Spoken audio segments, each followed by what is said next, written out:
Hello and welcome to the One United podcast. I'm joined as ever by Henry. How you doing, mate? Yeah, I'm good. You?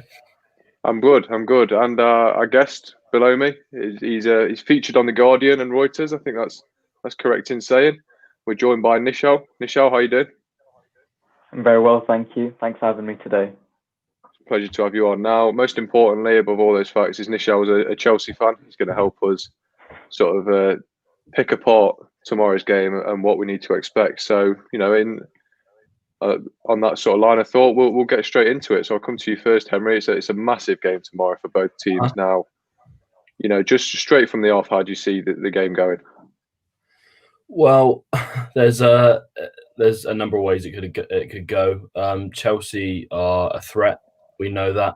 We're really poor at home. We know that. So it could go the way of like a 2 or 3-0 defeat for United. But at the same time, we've just come off the back of probably one of our best wins in the last, like, I'd say 2 or 3 years. So it could go really well. We could comfortably win. It could go anyway at the moment. I'm really not sure and that's testament to the quality of Chelsea and I guess United's inconsistency, really.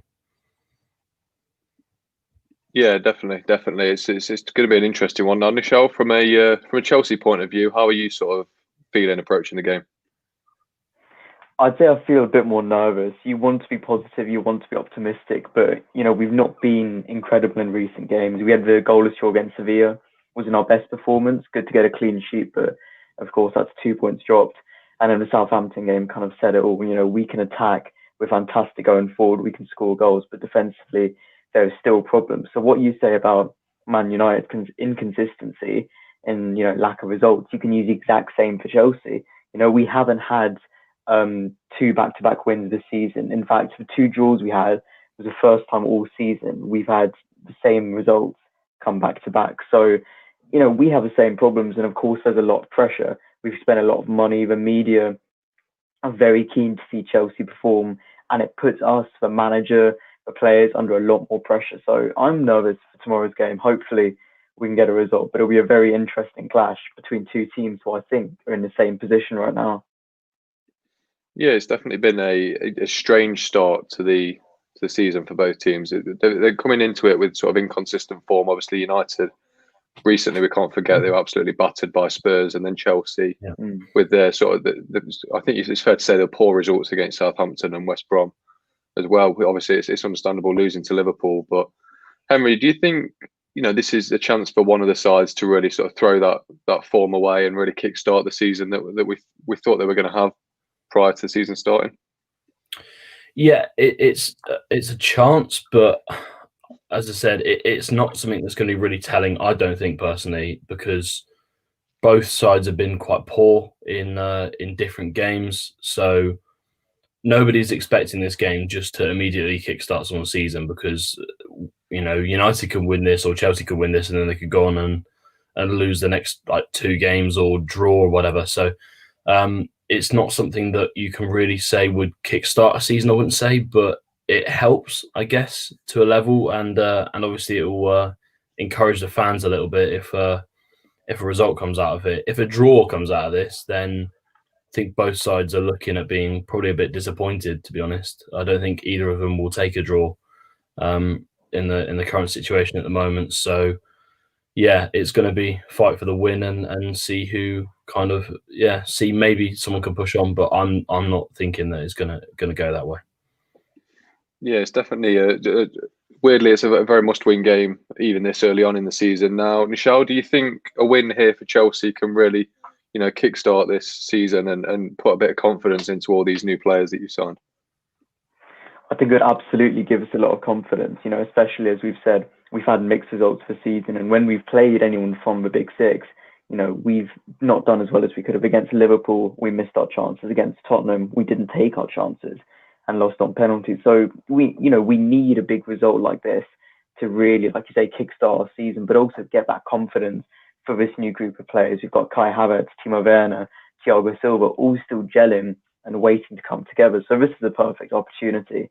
And especially given our recent record against Man United, of course, you'll know we haven't done so well in recent years. Ole Gunnar Solskjaer, I think it's 4 wins out of 4 against Chelsea and against Frank Lampard, which is almost a remarkable record because, you could argue there's not much between the managers. But when we've played Man United in recent seasons, we've not been good enough. And there's no denying that. Since the FA Cup final in 2018, I don't think any of our performances against United have been what we're capable of and what Chelsea can produce and what we've produced in recent years. So if we can get a win at Old Trafford for sure, it would be a huge confidence boost, and especially ahead of some difficult games coming up in the next few weeks. Yeah, it's definitely interesting to look at the sort of record. I think, obviously, barring that semi-final win last season for Chelsea, I don't think they've really fared that well against this Ole's United team, who have been struggling at the best of times. Now, so speaking of struggling, Chelsea have signed a big defender in Thiago Silva, and yet this season their defensive woes seem sort of similar to the season prior. Now, even if the acquisition of Thiago Silva can't sort this out, how do you think Chelsea go about really sort of fixing this defensive problem they've got?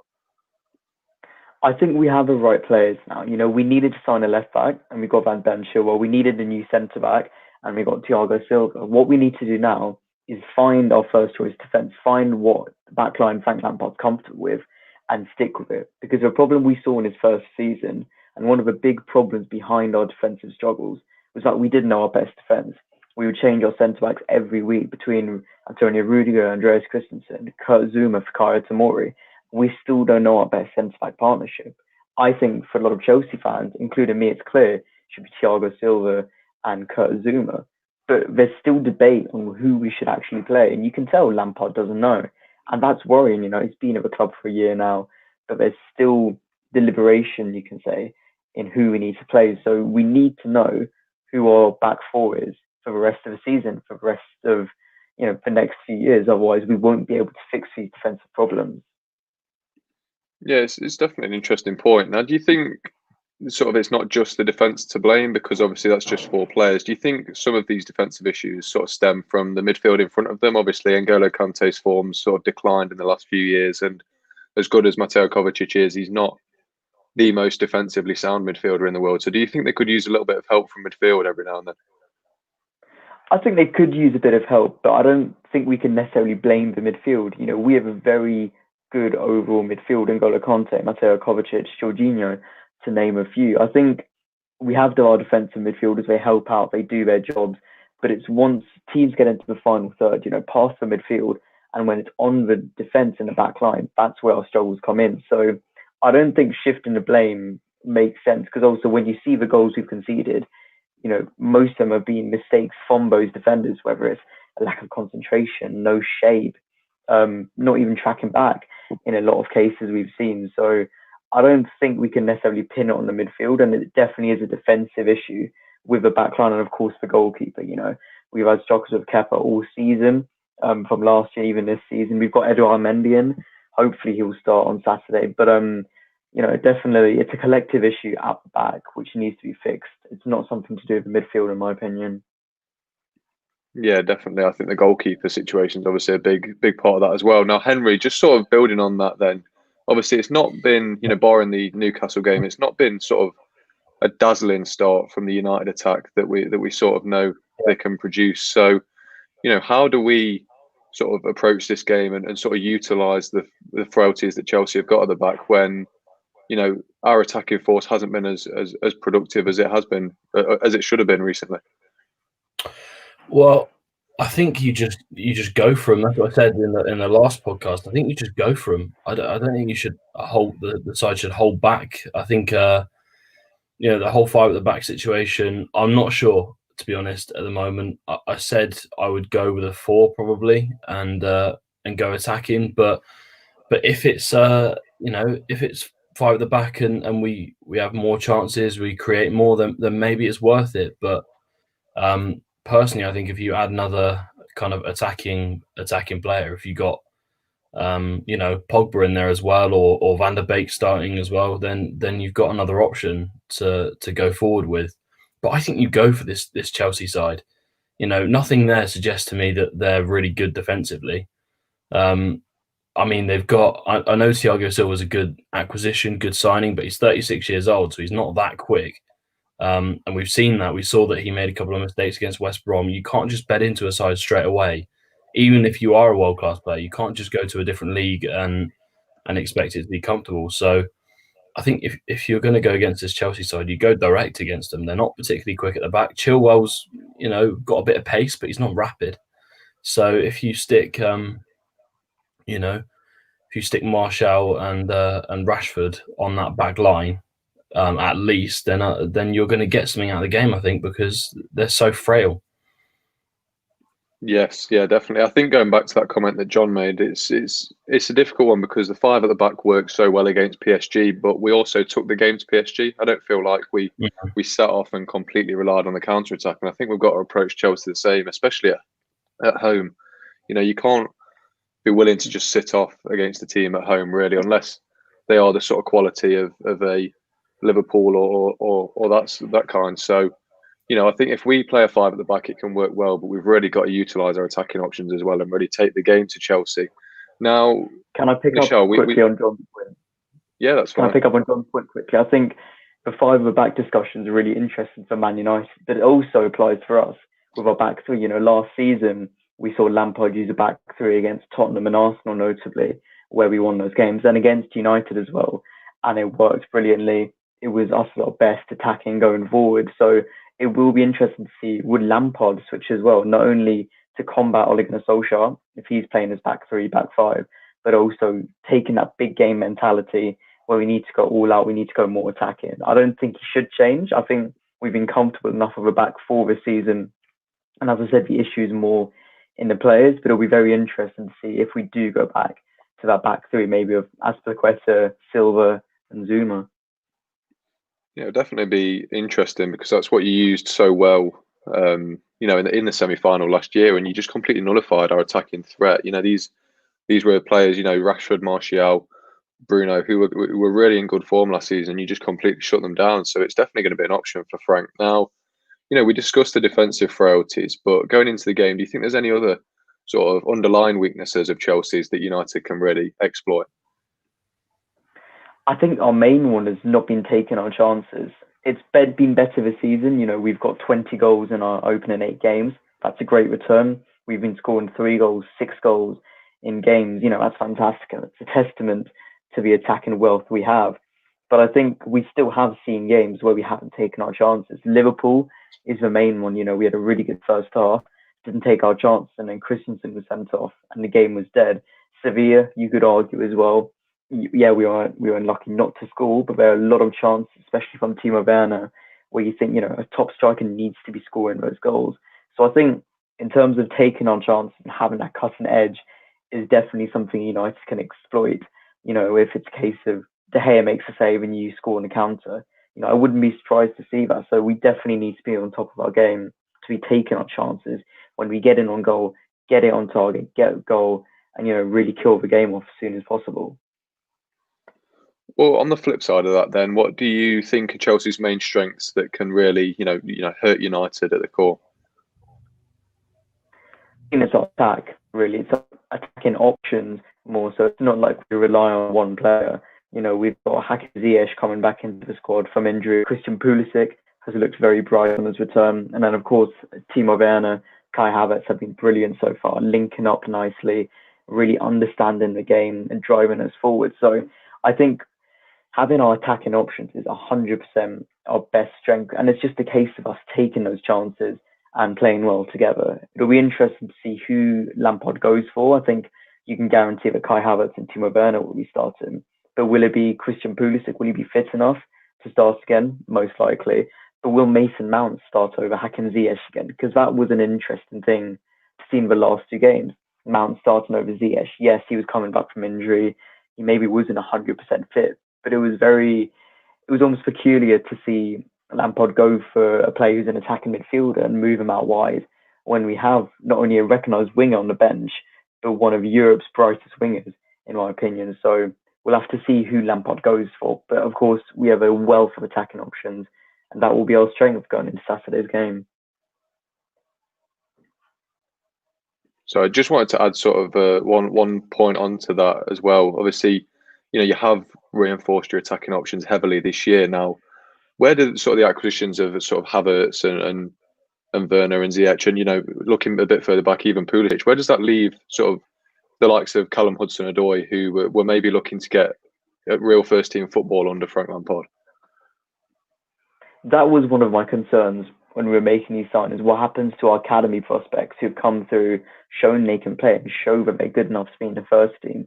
I think Callum Hudson-Odoi is a very difficult one, because he's not been playing much at all under Frank Lampard. And even this season, when Christian Pulisic was injured, when Hakim Ziyech was injured, and he was the only fit winger, and he still wouldn't be starting. So I do worry for him, and I know he's a good enough player. I know he can play, and I know he has huge potential. But the question is, of course it's early days, but if he can't get into the team or at least challenge for a starting spot, does he need to move on? And that goes back to Bayern Munich speculation. Will he try force a move? Will he try go somewhere else where he's more valued, where he'll be earning money to actually be starting week in, week out? And the same goes for Tammy Abraham, for example. He's now a second choice striker after one season as our first. And even then, he didn't have a bad season. He was our top goal scorer. I think it was 19 goals in the end for Tammy Abraham. But now Timo Werner's come in. Now you've got Olivier Giroud in better form. There's a lot more worry. And he's shown, again, same with Callum Hudson-Odoi, he's shown he can play in that team. It's a case of whether they can keep fighting and whether, they're still in Lampard's plans for the short-term and long-term future.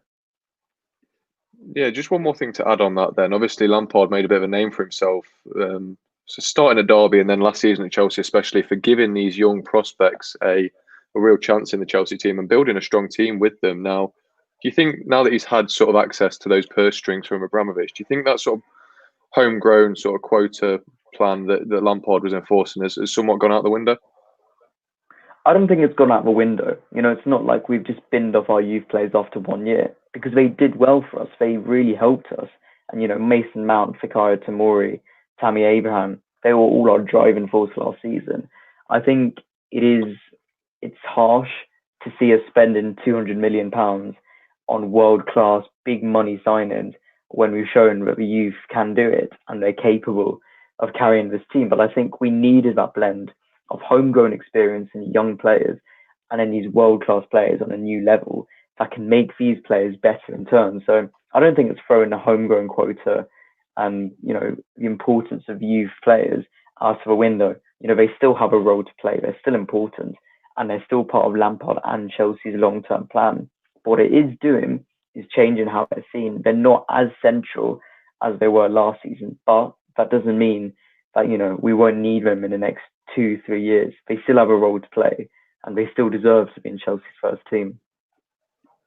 Now, we're speaking about these signings that are coming in and, possibly taking the place of the youngsters, but, it's still up for debate. Now, a lot of big players have come in, a lot of big personalities. Now, I think it's fair to say they haven't quite gelled yet. I think we've seen that in the league. Now, how long do you think it will take them to properly gel as a team, especially with all the personalities that you'll now have in the dressing room? I think if we're being very patient, we give it the whole season. But of course, we have expectations. We do need to win a trophy. Realistically, last season we said, yeah, that's fine.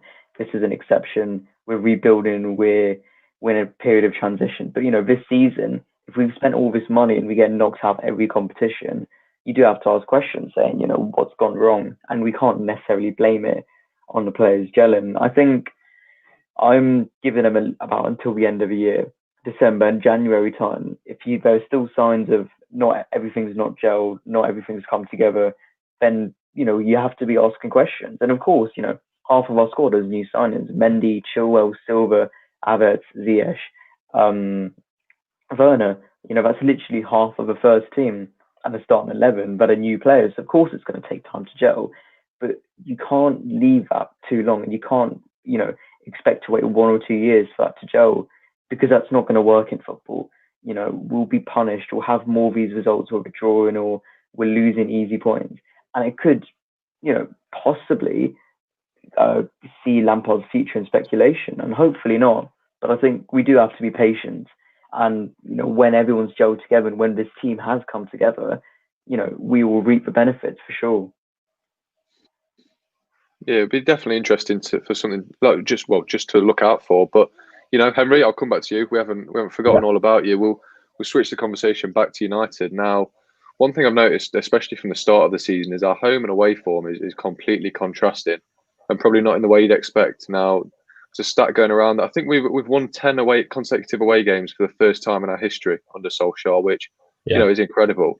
But 2 home games that we've had this season have been, just absolutely embarrassing. Obviously, the 3-1 win to start the season, the 3-1 loss away at home to Palace to start the season, and then getting absolutely battered by Spurs. Now, what do you think is going on here? Because surely it should be the other way around. And then, is this something that will worry you going into the game against Chelsea that we could be exploited at home? United worry me. You know that every game that we play at the moment, it doesn't seem to be a nailed-on possibility that we're gonna win the game and come out with a good result. So I'm always worried about what's going to happen, especially at home at the moment. The form is just, I don't know, it's dire. I don't know what's going on really. It seems to just fall apart at home. And Solskjaer mentioned it, I think, in his pre-match press conference about how whether he needs to change the mentality or something to do with the build-up to home games. Because if we lose tomorrow, then we're in a pretty dire situation in terms of the Premier League. I know that those PSG and Newcastle wins has essentially kind of kept him his job for the next probably, I don't know, couple of months at least. So, but he needs to win this. This is a must-win game. I think it's a must-win game for both sides, which is what makes Chelsea probably more dangerous than we think. So, it's a must-win, and I don't have high hopes though, because as you said, our home form has just been abysmal. Well, just to add on that, then, what do you think it is about Old Trafford that's really, pulling these players back a little bit? Do you think it's the pressure of playing on such a big stage? You've got everyone, all the United fans especially, watching you, and you're missing that atmosphere that's usually there to spur you on. Not that Old Trafford has an amazing atmosphere at all, but it definitely makes some sort of an impact. So what do you think is actually affecting the players deep down when they turn up to Old Trafford?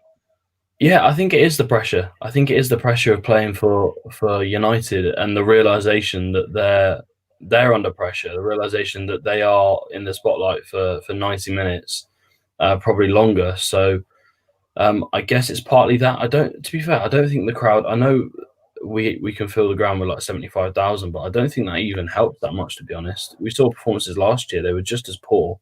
So yeah, there seems to be less pressure going away from home, and we seem to play better football, but that's got to change at home. It's just got to change. It seems to be like a lack of effort as well at home, and I just don't understand what it is.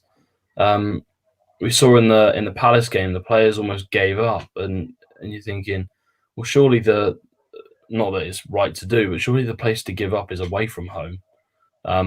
Even though you shouldn't give up in any game, but that seems the more kind of reasonable possibility. But yeah, it just doesn't make any sense to me whatsoever. So I guess it could be a pressure thing because these players aren't that experienced, most of them anyway. But yeah, it needs to change, because if it doesn't, then it's just going to end up in a 9th or 10th place finish, because you can't win all your away games and not win your home games. Definitely.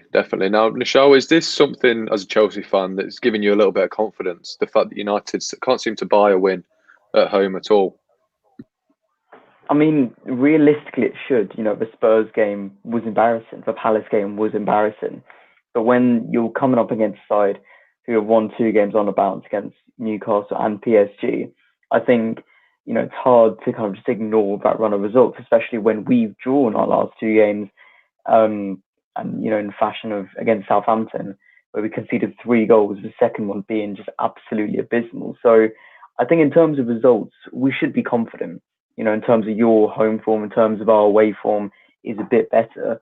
But overall, you look at the results of the season for us as well. We've struggled against the big 6. For you, you've got the momentum of 2 wins going for 3. And I think also that you want to get redemption almost for the Tottenham game.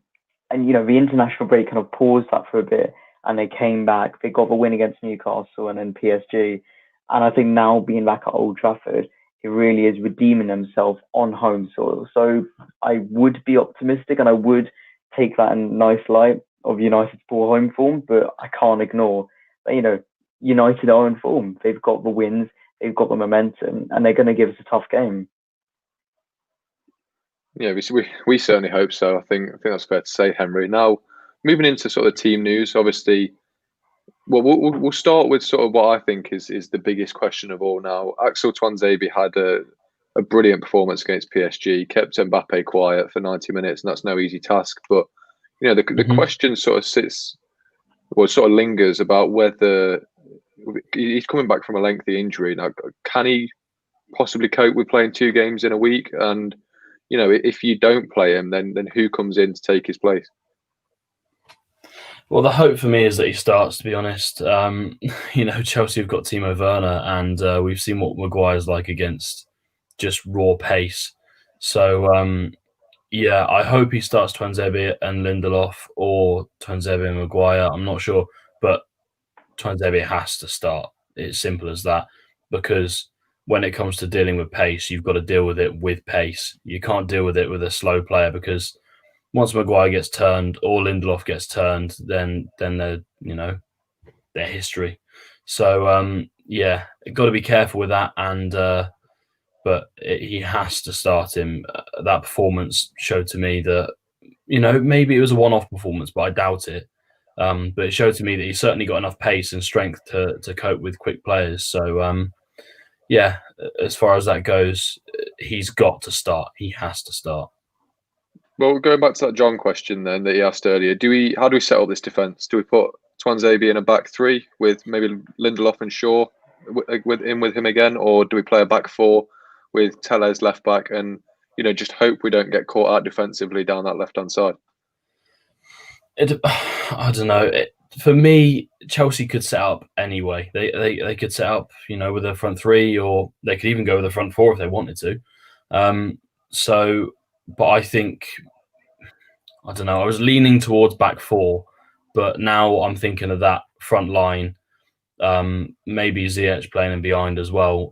When you've got Havertz, Pulisic and Werner, then maybe a back 3 is a good idea. Luke Shaw doesn't seem to perform at left back, and I don't understand why that is, because he is a left back, but he seems to perform better at centre half.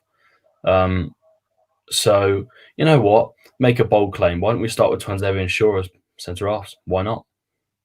I did see that being thrown about a little bit on Twitter. It's definitely sort of a worrying thought, I think, especially given how we know Luke Shaw can play. Now, Nischal, obviously Tuanzebe is going to be absolutely full of confidence. Now, how do Chelsea's attackers sort of combat that? Because when you're playing a defender who's quick and strong and full of confidence, sometimes it can be impossible to beat.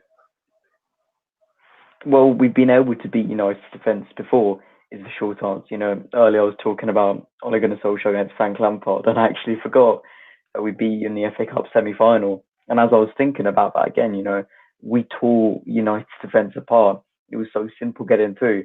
And that was just with the likes of Christian Pulisic and Mason Mount. Now we've got, as I've mentioned so many times, Werner, Ziyech, Havertz. So I think in terms of coming up against Tuanzebe, it will be an interesting challenge if he does start, but it's more of a collective thing, coming up against, if it's Luke Shaw, Harry Maguire, and Wan-Bissaka, I don't think it'll be a problem for Chelsea's attack.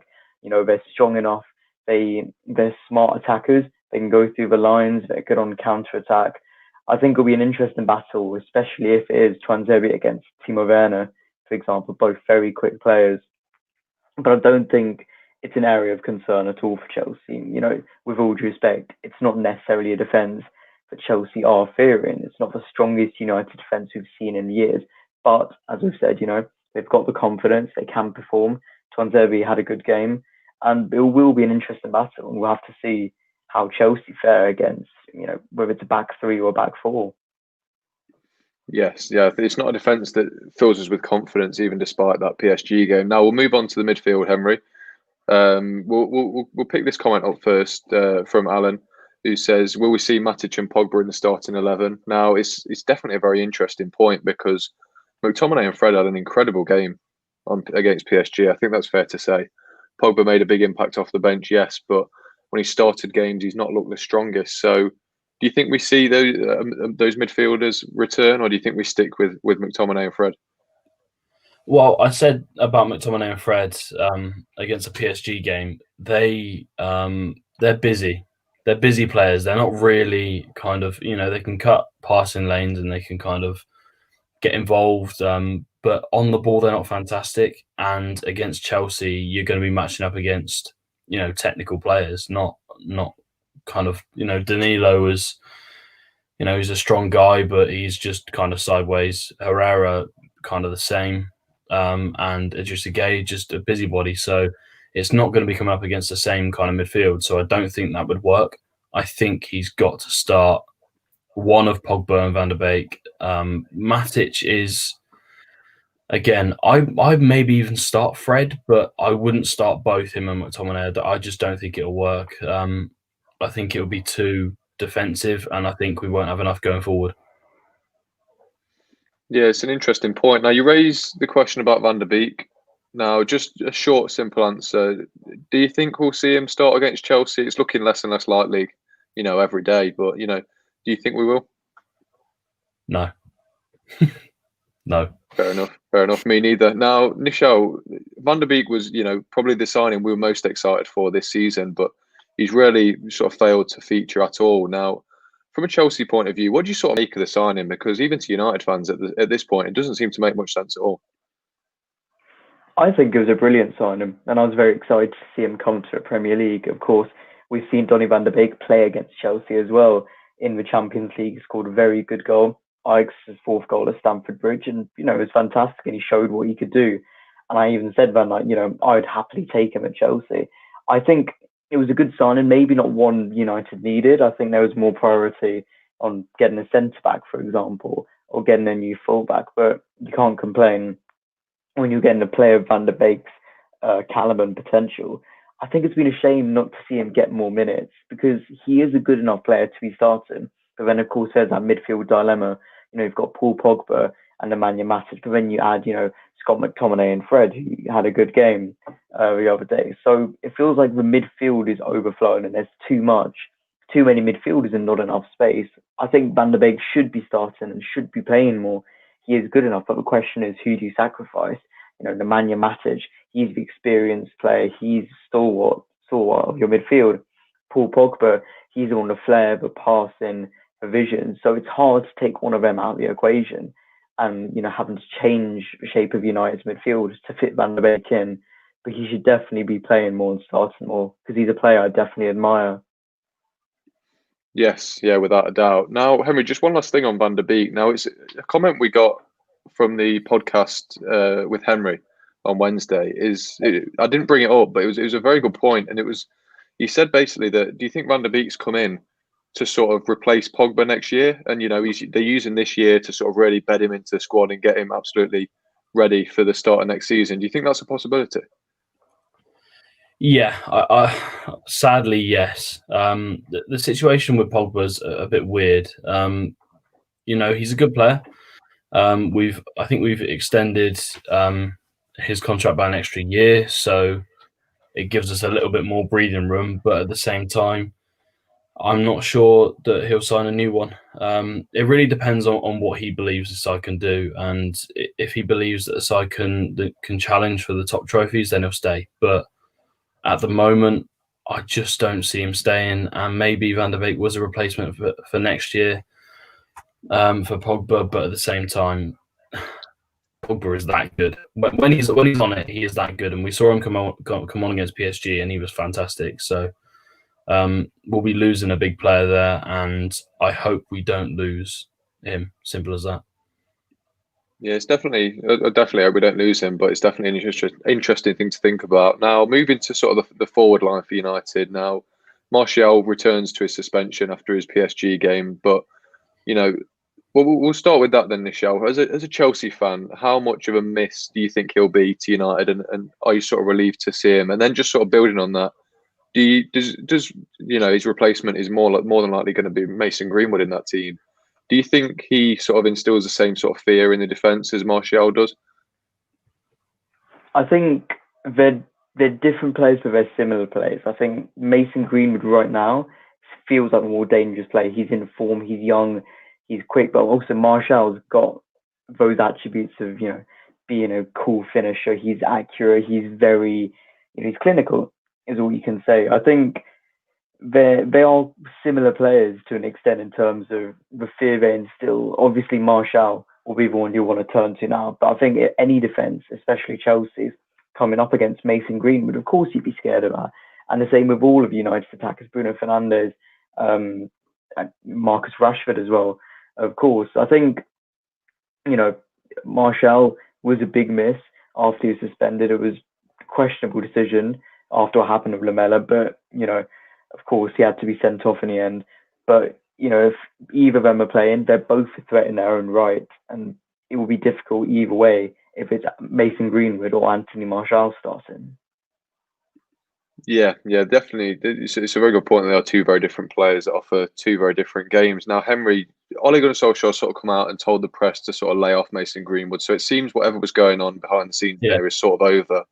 Now, I'll ask you a similar sort of question then. Now, do you think Martial will be a big miss? Because obviously we did well without him against Newcastle, but the sort of thing he can offer to the team is undeniable. And do you think Mason Greenwood is sort of an adequate replacement and will offer as big an impact as Martial would have? Greenwood's an adequate replacement. We know that. We know the quality he's got. To be honest, form-wise, I think he put more fear into the Chelsea side than Martial would at the moment. You bring him in, and he gets a shot off on the edge of the box, and I think you're in trouble straight away. So,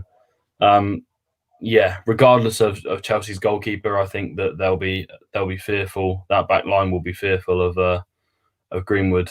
But at the end of the day, he's made some mistakes, but that happens when you're a young footballer. I don't think he's quite realised the responsibility on his head yet. And I think that pushing him into the first team and pushing him into the kind of bracket of some of the best youngsters in the world maybe was a bit of a mistake because, the pressure's really on him, and I think he's starting to, not to crumble, but he's feeling it a little bit. And we want to see a player that's enjoying himself, not a player that's worried what's going to happen next or worried that the media are going to target him. So hopefully we see him, and hopefully we see him perform well, and then that will just shut the media up for a while, and we can kind of move on. Yeah, I'm definitely hoping to see Mason in the starting 11. Now, Nischal, I'll sort of hand the floor over to you. So it's been a very sort of chopping and changing Chelsea starting 11 since the start of the season. Obviously, Kepa being dropped for Mendy's one of the big pieces of news regarding your team. Now, how do you expect the team to sort of be set up against United? Well, as you said, the big question is, will it be a back three that we used last season, or will we stick with the back four that we've gone ahead this season? I think it will be probably 4-2-3-1. Goalkeeper, pretty self-explanatory. If Mendy's fit, which he is, Mendy will start. He had a very good game, our man of the match against Sevilla.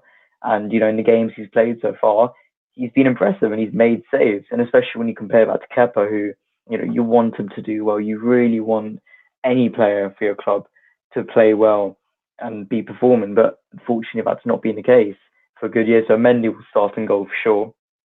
Defense-wise, I think the main debate will be who will start as centre-back. I think we had a comment earlier about Thiago Silva. I think he has to start. There's no doubt about that. He's fit. He will have match fitness. So he's got to start. And I think alongside him, it's a difficult one because Kurt Zouma didn't have a good game against Southampton, nor did Andreas Christensen. But one of them more or less has to start because Fikayo Tomori seems out of the picture. So I would go for Kurt Zouma with Thiago Silva. Then we go up to the attacking, and the big one in attack, does Mason Mount start? Again, he's not had best performances in recent games. Against Sevilla, I don't think he had the impact he quite wanted, and against Southampton as well, he didn't get involved in the game as much as he could have. So I think Hakim Ziyech has to start alongside Havertz, Werner, and Pulisic. We need our strongest attack. It's a huge game, as we've said, and we need to go all out in our team selection. So that starts from having the right goalkeeper in Edouard Mendy, having the right defenders in Thiago Silva and Kurt Zouma, and getting it right all the way up to the attack in the front line to give us the best chance of taking all 3 points. No, it's undeniable that Havertz and Ziyech are incredible players that will boost the Chelsea squad. But the sort of question in my mind is Christian Pulisic was, I think, without doubt, your best player, definitely post lockdown. Now we saw against Southampton that he was sort of pushed over to the right wing to accommodate. I believe it was Havertz playing in the left on the left hand side, or there's definitely someone else playing on the left. Now, It was do you Mount on think the left, he's mate. Havertz in the Mount? middle. Yes, yeah, there you go. So, do you think it's important to get Pulisic back into this team, especially given the sort of impact he had on the team last season? And do you think it's important that he plays out on that natural left hand side? Yeah, not only does Pulisic need to be back in the team, but he needs to be in his natural position. See him on the right wing, he was still all right. But first we could see him drifting over, wanting to get onto that left side. But you could also see we were missing, his speed, his agility, his prowess going forward on the left. So it was a weird decision seeing him play on the other side to accommodate Mason Mount when we could have easily started Pulisic on the left, Ziyech on the right, which should be the case on Saturday. But I think he definitely needs to be accommodated for. Of course, I would say one of our best players after the restart, 100%. He was a key player, really contributed and really found his feet at Stamford Bridge. And now he's back, he's fully fit. He needs to be playing, but he needs to be playing in position because he's of less use playing on the right wing than he would be on the bench, in my opinion. Of course, he's still got that talent and he's still involved in the game. But you can see he wants to go on that left side. He wants to drive on that left side, so he's naturally going to drift over. And when we've got right wingers, it doesn't make sense.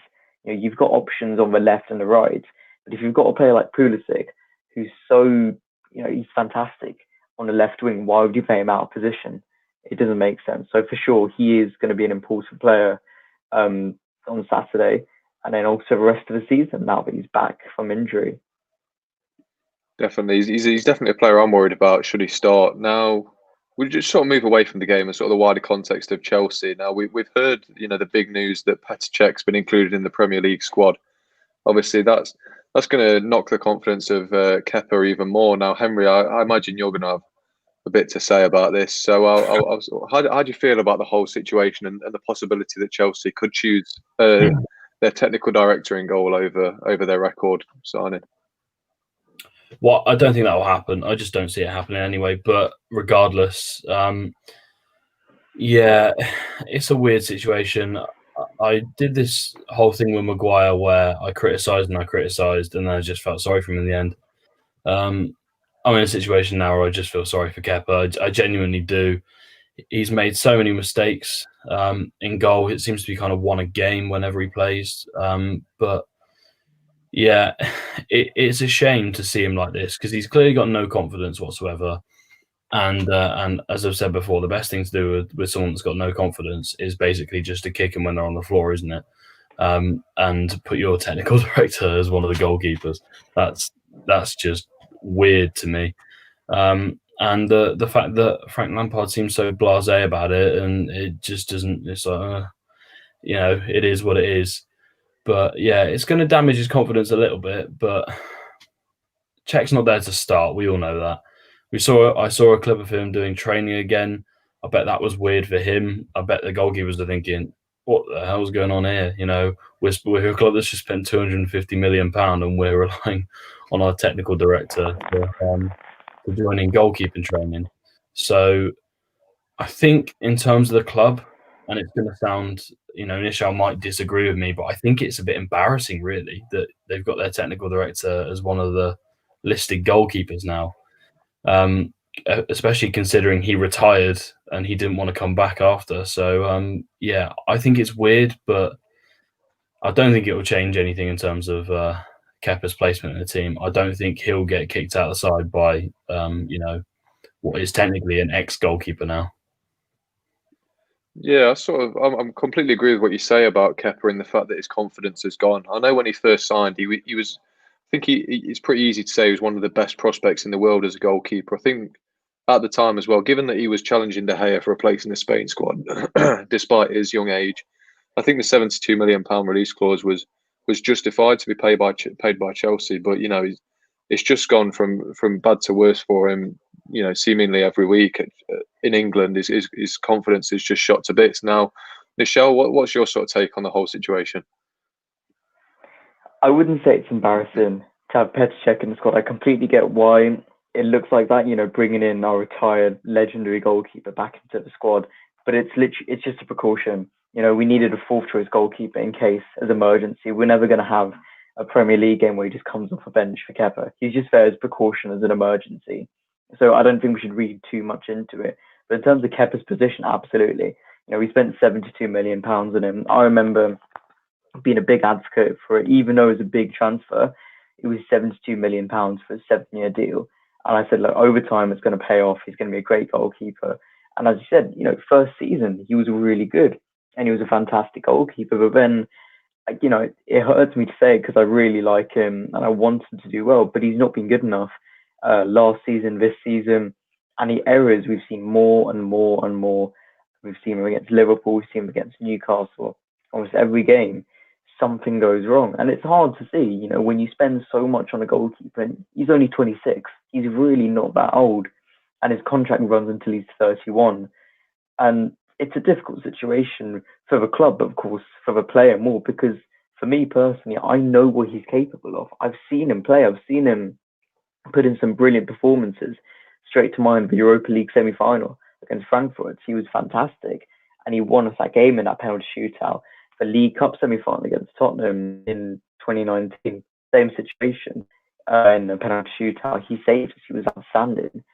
So it's hard to see him when you know what he's capable of and you know what he can do. But now he's got Edouard Mendy, of course, £22 million. He's been very good so far, and he will be competing for that number one spot. We've got our 39-year-old backup goalkeeper, Willy Caballero, overtaking him and displacing him. Caballero is a good goalkeeper, but when you've got a keeper approaching 40 years old who's keeping you, 26 years old, out of the squad in the prime of your career, that's lots of questions to ask. So looking at where we go forward from here, we can't sell him. Like, realistically, who will want to buy him first? And we can't make a profit. No one will pay more than £72 million for him. So we're going to have to make a financial loss if we really want to get rid of him. So buying a new goalkeeper and keeping him was kind of the smartest decision, not to mention compensation. We'd have to pay, he's probably on obscene wages, and with 5 more years left of his deal, if we were to sell him, it would be so much in compensation, paying on top of his wages and the transfer fee. So keeping him in the squad was kind of financially the only realistic decision, especially in this pandemic. So, it's a difficult situation. It's a harsh situation, but it is what it is. And you have to understand this is because of the performances, and we had no other option in the end but to buy a new goalkeeper and move on. Yeah, it's definitely a strange situation. Now, just sort of moving on to the last little segment I wanted to do in the show. Now, we've done in the show before where we pit Henry against our guest in sort of a United versus whichever team sort of battle. And obviously the big thing among fans is Ole versus Frank. They're two pretty new managers, despite, Ole's been a manager for 10 years technically, but he's only really had the big gig for a few years now. Who is the better manager between the two? Now, I'm assuming Henry's going to go with Ole, and I'm assuming Nischal, you're going to go with Frank. So, wow. Well, so I'll let you take the floor, Henry. Make your argument. The thing is, though, and you say I'm going to go with Ole, I genuinely can't put an argument forward for Ole, and I can't even put an argument forward for Frank either. With respect to both, neither of them has done anything in their career in terms of managerial stuff. They haven't. I know Frank got to I think it was final with Derby in the playoffs, but didn't win it. So I mean, you can say second place, but I'm not sure he'd be happy with that, to be fair. I genuinely don't see, one is definitely better than the other. I don't see that. Both managed to get top 4 last year. You can't, you could say, oh yeah, but we finished above Chelsea, but it was on goal difference. So there's literally, to me, I know Chelsea got into beat us in the semi-final of the FA Cup last year, but then we won 4-0 earlier in the season. So it's, tit for tat, and as far as I'm concerned, neither is better than the other, and it'll probably take another year or two to prove who's actually better, providing they're both still managing for the clubs. Right, so that's sort of fair enough. I'll ask you the same question, Nischal. Obviously, Frank's got the backing from a lot of Chelsea fans. Obviously, whether that's due to managerial pedigree or just his legacy at the club now. Why do you would you put the argument forward that he's a better manager than Ole, and if so, why? I mean, of course, bias aside, I do still think Frank Lampard's a better manager. I think you have to compare what they've done in their managerial careers, and Henry's right. Neither of them have got any top class achievements or any major honours for that fact. But if you look at the facts, Ole Gunnar Solskjaer's been managing for 9 years, Frank Lampard for 2, and he took a team, Derby, a mid-table team, right up to the Championship playoff final.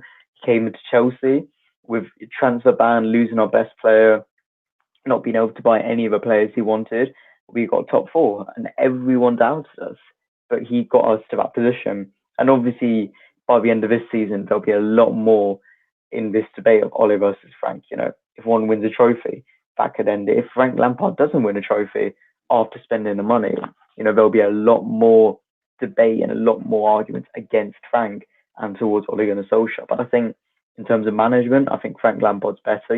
He's I guess more of a novice in management, but he's done just as well, and he's shown that he's capable. And they're both early on in their career, so the fact we're kind of arguing almost like between two kids in management is a bit harsh. But I think Frank Lampard, in terms of game management, in terms of his tactics, but also in terms of what he's achieved so far, not a major honour, but he's shown he has a potential to be a fantastic manager.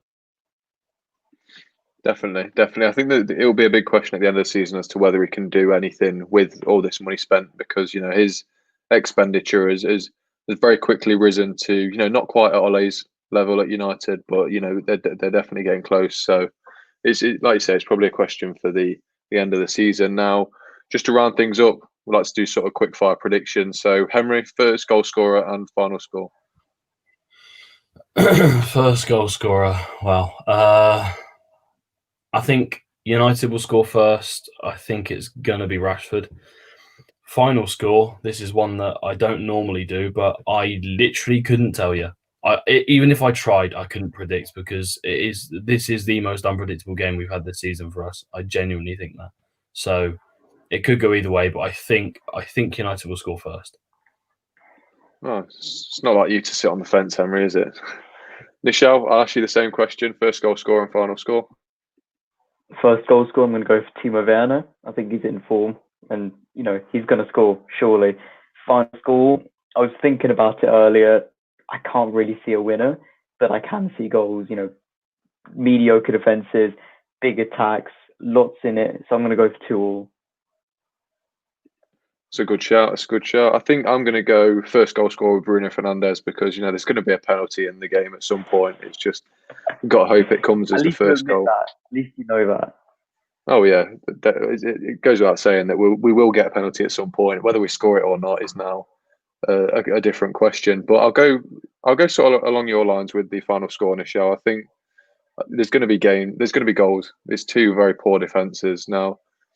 I'm going to go optimistic and go 3-2 United, but whether we actually are able to score 3 against the big team is still to be seen. Now, I think that just sort of brings us to a close, unless anyone else had anything to say. I mean, it'll be an exciting game, is all I can really say. I think there's a lot at stake for both teams, and it'll be interesting to see Ole against Frank again, the new signings. Can United get their home form back? Can they make 3 wins in a row? Can we get a win at Old Trafford for the first time in 4 or 5 years, something like that? So it's going to be a brilliant game, and I can't wait for it. Yeah, definitely. Now I'll read this sort of last minute comment out. It's just come in from Next. He says United win if we have Fred and McTominay CDM and Cavani starting alone with Rashford left wing. Now that's something I didn't think about at all, Henry. Could we see Cavani? I'm not sure we'll see him start. I don't think we'll see him start. He's been out of football for 7 months, so I think that's a bit of a stretch for him to start. But he'll be involved in the squad for sure. Yeah, I definitely hope so. Well, that brings us to a close then. Henry, thank you as ever for joining me. No And problem. Nischal, you've been a brilliant guest. Thank you for joining us. And I want to say best of luck for the game, but I really wouldn't mean it at all. So thank you everyone for watching. Like and subscribe if you enjoyed the video, and we'll see you next time.